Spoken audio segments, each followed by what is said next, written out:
নমস্কার বন্ধুরা, রিতার রান্নাঘরে আপনাদের সবাইকে স্বাগত। আশা করি আপনারা সবাই সুস্থ ভালো আছেন আর আমিও ভালো আছি। আজকে আমি আপনাদের সাথে যে রেসিপিটা শেয়ার করছি সেটি হলো গুলাব জামুন। এর জন্য আমি নিচ্ছি পাউডার মিল্ক, ময়দা, সুজি, ঘি, একটু বেকিং সোডা, দুটো এলাচ, রিফাইন্ড অয়েল, একটু দুধ আর চিনি।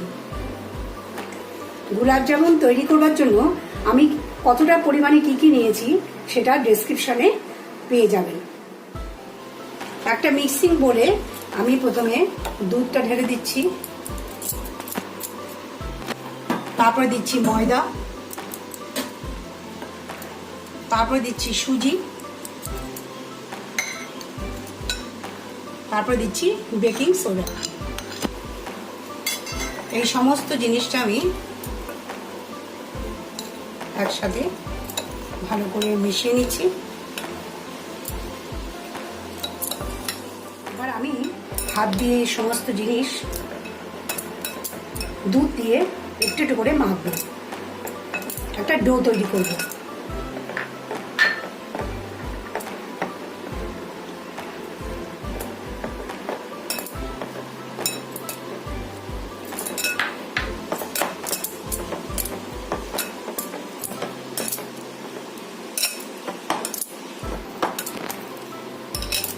উপকরণগুলো খুব ভালো করে কিন্তু মাখতে হবে, আর যেন শক্ত না হয়।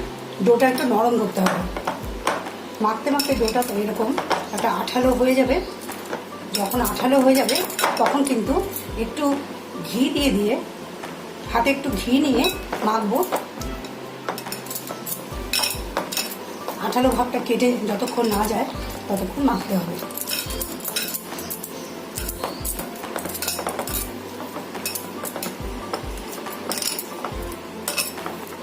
দেখুন, গোলাপ জামুনের ডো কিন্তু তৈরি হয়ে গেছে।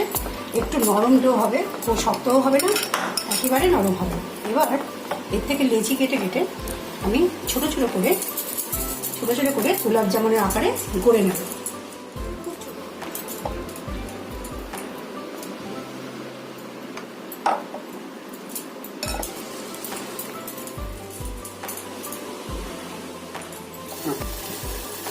আমি রসের জন্য এই কাপে দু কাপ জল দেব, আর এই এক কাপে চিনি দিচ্ছি।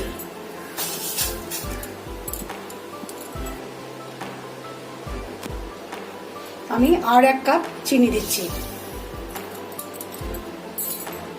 দিয়ে আঁচটা কমিয়ে দিচ্ছি।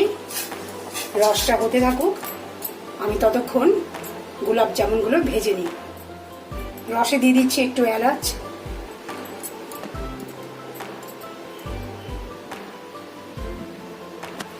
এই রসটা কিন্তু একটু পাতলা হবে। ঘন হয়ে গেলে কিন্তু গোলাপ জামুন ডুববে না, ভেতরে কিন্তু রস ডুববে না। তেল আমি গরম করে নিয়েছি, সামান্য একটু ঘি অ্যাড করছি যাতে সুন্দর গন্ধ হয়। এবার একটু কম আছে আমি ভাজবো। আর রসটা কিন্তু আমি পাতলাই করব, ঘন করব না। চিনিটা গুলে গেলে জাস্ট রসটা হয়ে যাবে।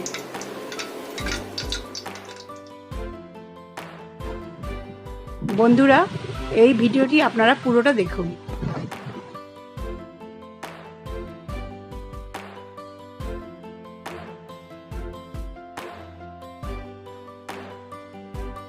গোলাপ জামুনগুলো কিন্তু কম আঁচেই ডিপ ফ্রাই করে নিতে হবে। অনবরত নাড়াচাড়া করতে হবে যাতে সব গোলাপ জামুনগুলোতে রংটা সুন্দরভাবে আসে।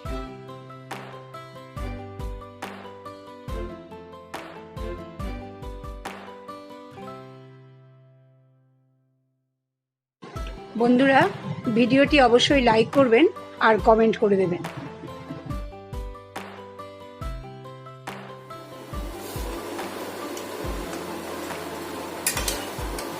দেখুন, আস্তে আস্তে কি সুন্দর ফুলে যাচ্ছে আর আস্তে আস্তে রংটাও হয়ে আসছে।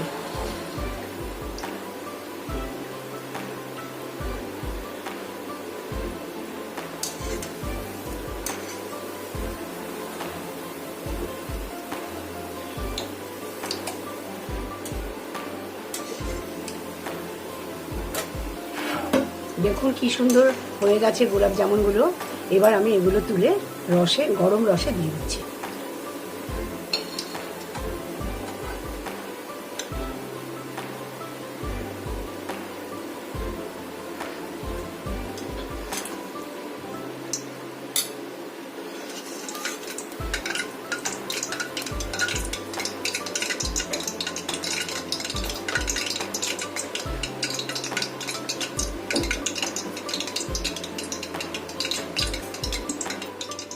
তাহলে বন্ধুরা, আমার এই রান্নার ভিডিওটি যদি আপনাদের ভালো লেগে থাকে তাহলে ভিডিওটি লাইক করবেন, আমার চ্যানেল রিতার রান্নাঘর অবশ্যই সাবস্ক্রাইব করবেন আর বেল আইকন প্রেস করবেন যাতে আমার আগামী ভিডিওগুলি আপনারা দেখতে পারেন। আমি নিয়মিত রান্নার ভিডিও নিয়ে আসি।